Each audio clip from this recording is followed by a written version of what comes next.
असम में दूसरे चरण के लिए माजबाट में भी चुनाव प्रचार जोरों पर है। हमारे सहयोगी रंजित राय ने इस सीट के मौजूदा विधायक व बीपीएफ के फिर से उम्मीदवार चुने गए चरण बोड़ो से खास बातचीत की।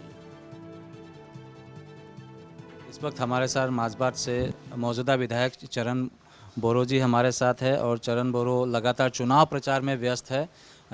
नॉर्थ ईस्ट लाइव के लिए उन्होंने समय निकाला है और उनसे सीधे सवाल करेंगे कि जनता, आप मौजूदा विधायक है, जनता तो के मन में यही सवाल रहती है कि आपने पिछले 5 साल में ऐसा क्या किया जिसकी वजह से जनता आपको फिर से चुनेगी। मैं तो बहुत काम किया हूँ। एक नंबर तो कम्युनिकेशन, यहाँ का रास्ता का हालत बहुत ख़राब था, ब्रिजेस नहीं था। मेरा समय लगभग कम से कम 250 किलोमीटर जैसा रास्ता बन गया और कम से कम बहुत बड़ा बड़ा ब्रिज 15 से 20 तक ब्रिज बन चुका है।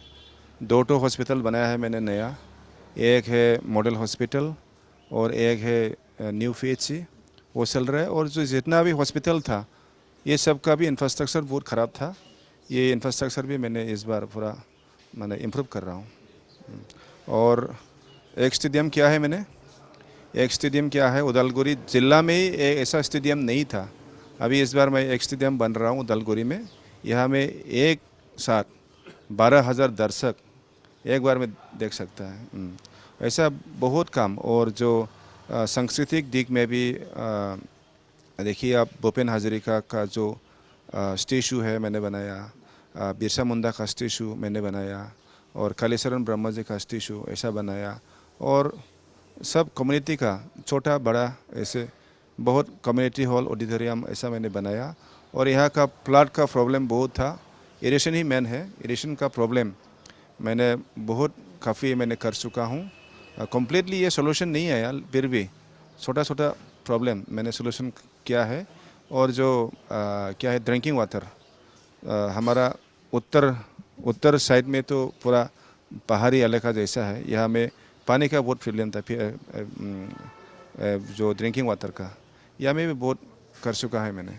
तो मैं ये सब करने के बाद मेरा विश्वास है इस बार जितना काम हुआ है समष्टि में, तो समष्टिवासी लोग फिर से मेरे कोई इस बार बनने के लिए, एमएलए फिर लाने के लिए वो लोग शायद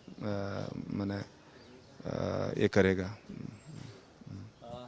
चरण बोरो अपने काम को लेकर जनता के पास जा रहे हैं। आपने सुना उन्होंने पिछले अपने 5 साल के कार्यकाल में किस तरह से डेवलपमेंट वर्क किया है, लेकिन चुनाव में जो है वो जातिगत समीकरण भी होता है, वोट बैंक भी होता है। और ये जो माजबाट इलाका है इसमें आदिवासी और बोरो बहुल जनता वोटर्स जो है वो निर्णायक भूमिका निभाएंगे और दूसरे कम्युनिटी के भी लोग हैं, लेकिन आदिवासी और बोरो ये निर्णायक भूमिका निभाएंगे। यूपीपीएल के रलेंद्र दैमारी को उतारा गया है और जीतू किशन भाजपा से उम्मीदवार है। तो ये जो वोट बैंक का जो कैलकुलेशन है इसको आप कैसे देख रहे हैं? नहीं, कैलकुलेशन तो देख रहा हूँ मैं ठीक से। और अभी जो हो रहा है मेरा ये इस कम्युनिटी का मैं वोट मिलूँगा, यहाँ से मैं मिलूँगा ऐसा नहीं। मैं ऐसा काम किया है यहाँ पे, सबको लेकर काम किया है, इसलिए सब कम्युनिटी से मेरा वोट आएगा, सब कम्युनिटी से आएगा। आदिवासी से भी आएगा, बोरो से भी आएगा और मुसलमान वोट भी आएगा और जितना भी आसामीज राजवंशी जितना भी वोट आएगा। कोई कम्युनिटी से मेरा कोई ऐसा क्या है जीरो नेगेटिव ऐसा नहीं आएगा।